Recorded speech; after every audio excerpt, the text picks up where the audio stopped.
मुस्लिमच मुस्लिमांना मारतात आहेत का? रॅडिकल इस्लाम आणि त्यामागचं वास्तव समजून घेऊया. रॅडिकल इस्लाम असं म्हणतो, की तो फेथ वाचवतोय.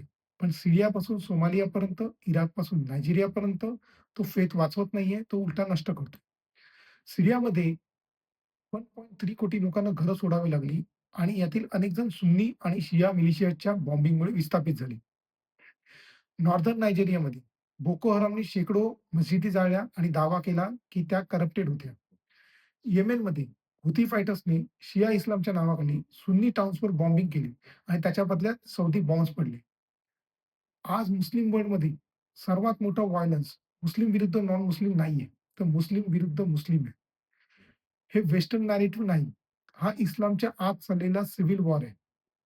रिलिजियस, पॉलिटिकल आणि जनरेशनल. इथे प्रश्न निर्माण होतो, की इस्लाम वाचवण्याचा प्रयत्न करताना तो नष्ट कसा काय होतोय? कारण जिथे-जिथे रॅडिकल इस्लाम पसरतो, तिथे-तिथे तोच पॅटर्न रिपीट होतो.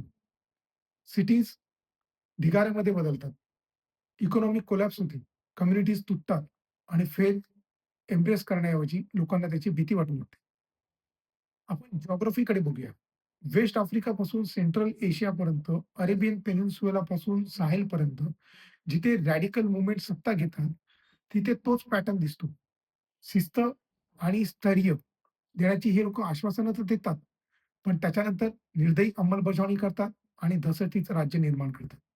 समाजाचा पूर्ण ऱ्हास करतात आणि व्यवस्था पूर्णपणे कोलमडते. लोकांचं मोठ्या प्रमाणावर पलायन होतंय. लोकं घरदार सोडून निघून जातात आहे. हा एक ट्रॅप आहे. सीरिया एक जिवंत उदाहरण आहे. 2011 पूर्वी सीरिया एक मिडल इन्कम कंट्री होता. फंक्शनिंग इन्फ्रास्ट्रक्चर आणि ट्रेड असलेला. आज काय स्थिती? 90% पेक्षा जास्त सीरियन्स पॉव्हर्टीमध्ये आहेत. देशाची अर्धी इन्फ्रास्ट्रक्चर डिस्ट्रॉयड झालेली आहे. अलिपोसारखी सिटीज त्या थ्रायव्हिंग सिटीजमध्ये मानल्या जायच्या. आज कोलॅप्स झाल्यात. ती स्मशानासारखी दिसतात आहेत. 1.3 कोटी लोकं मारली गेली आहेत किंवा विस्थापित झाली. वर्ल्ड बँक म्हणतो, सीरियाची इकॉनॉमी 50% पेक्षा जास्त श्रिंक झाली. हे रिसेशन नाही. हे सिव्हिलायझेशनल कोलॅप्स आहे. येमेन आणखीन भयंकर उदाहरण आहे. सुन्नी सौदी अरेबिया आणि शिया इराण यांच्यातील युद्धामध्ये येमेनी मुस्लिम मध्येच अडकले. लाखो लोकं आज भुकेने मरतात आहेत. क्लीन वॉटर त्यांच्यासाठी लक्झरी बनली. सिटीज मिलिशिया कंट्रोलमध्ये गेलेत. अफगाणिस्तान बघा. तालिबानने सत्ता घेतल्यानंतर एका वर्षात इकॉनॉमी 30% नी कोलॅप्स झाली. 30 वर्षाचे डेव्हलपमेंट, स्कूल्स, हॉस्पिटल, इन्फ्रास्ट्रक्चर 12 महिन्यात वाईप्ड आउट. फॅमिलीज लिटरली मुलं विकतात आहेत. का? सर्व्हायव्ह करण्यासाठी. प्रोफेशनल देश सोडून पळून गेले. हीच रॅडिकल इस्लामची रिव्हायव्हल आहे. खरा डॅमेज अजून खोल आहे. इकॉनॉमिक नुकसान हे फक्त सिम्प्टम आहे. खरं नुकसान इस्लामच्या अर्थातच लागलेलं आहे. एक्स्ट्रीमिस्ट ज्या क्षणी म्हणतात, आमचा इस्लाम खरा आहे, त्या क्षणी ते उम्माचा कन्सेप्ट नष्ट करतात. इस्लामचा व्हिजन होता. एक ग्लोबल कम्युनिटी, रेस आणि नॅशनॅलिटीच्या पलीकडे.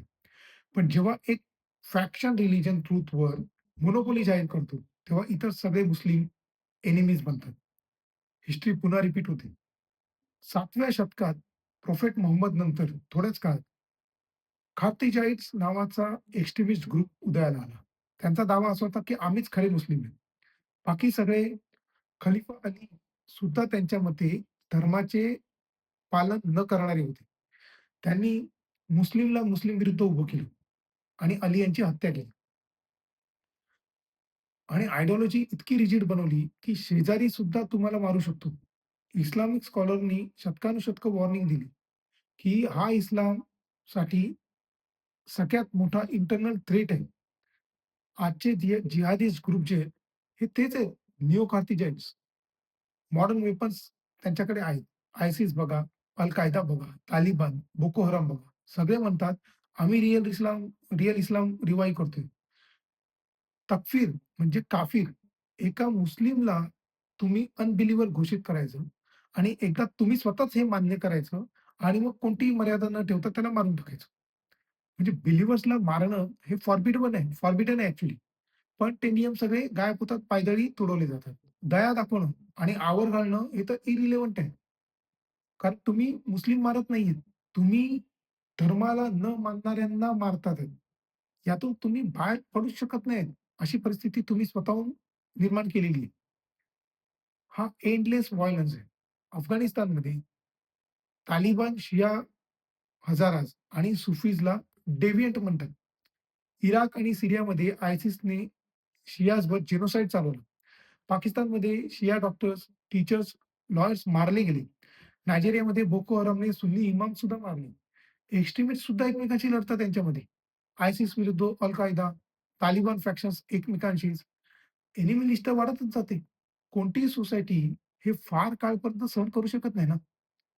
यंग जनरेशन या सगळ्यांपासून दूर पळते. कारण त्यांना आता कळते. मोसूलमध्ये एका तरुणाचा मी इंटरव्ह्यू बघितला. त्याने सांगितलं, "I have trauma from this religion." इस्लामचा त्याला ट्रॉमा आलाय. त्याने कुराणचे कोट्स वापरून लोक जाळताना पाहिले. त्याने इस्लाम आणि व्हायलन्स एकमेकांना बरोबर जोडून पाहूच शकला नाही तो. त्याच्यामुळे तो तो धर्म सोडून गेला, तो फेथ सोडून गेला. आता तो एकटा नाही, असे बरेच जण आहेत.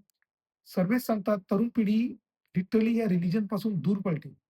त्यांना वाटतंय जर इस्लामिक स्टेट असं दिसत असेल, तर मग ते आम्हाला नको आहे. ब्रेन ड्रेन आणि स्टोलन फ्युचर्स. आज तुम्ही बघा अफगाणिस्तानमधून डॉक्टर्स, इंजिनिअर्स, टीचर्स सगळे पळाले. 2024 पर्यंत 3.6 मिलियन अफगाण देश सोडून गेले. युनिव्हर्सिटीज रिकाम्या आहेत. हॉस्पिटल्समध्ये सर्जन्स नाहीयेत. गव्हर्नमेंट काम करू शकत नाहीये. Syria, Iraq, Yemen, Libya, Somalia सगळीकडे हेच चित्र आहे. एज्युकेशनची हत्या करतात हे लोकं. नायजेरियामध्ये बोको हरामने 1400 स्कूल्स जाळल्या. 2300 टीचर्स मारले गेले. तालिबानने अफगाणिस्तानमध्ये गर्ल्स एज्युकेशन बंद केली. वुमन प्रोफेसर्सला क्लासरूममध्ये प्रवेश बंद करून टाकला. एज्युकेशन डिस्ट्रॉईड केली, की फक्त एक जनरेशन नाही, पुढच्या अनेक जनरेशन नष्ट होतात. हे त्यांना कळतच नाहीये. इकॉनॉमिक जो प्रॉब्लेम होतोय तो वेगळा. Syria, Afghanistan, Yemen economies implode झाल्यात. लोक अन्नासाठी वस्तू विकतात आहेत घरातल्या.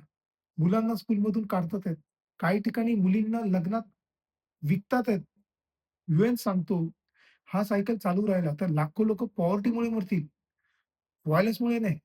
व्हायलन्समुळे मरतात आहेत ते मरतातच आहेत, पण पॉव्हर्टीमुळे सुद्धा लोकं मरतील. सगळ्यात कडू सत्य मी तुम्हाला सांगतो. टेररिझमचे सगळ्यात मोठे व्हिक्टिम्स वेस्टर्नर्स नाहीयेत. ते मुस्लिम्स आहेत. जे मुस्लिम लोकांकडूनच मारले जातात आहेत. याचं काय कन्क्लुजन आहे? रॅडिकल इस्लाम जेव्हा जिंकतो, तेव्हा ॲक्चुअल इस्लाम भरतो. वेस्टर्न आर्मीजमुळे नाही, आउटसाइड एनिमीजमुळे नाही, आतल्या पॉइझनमुळे.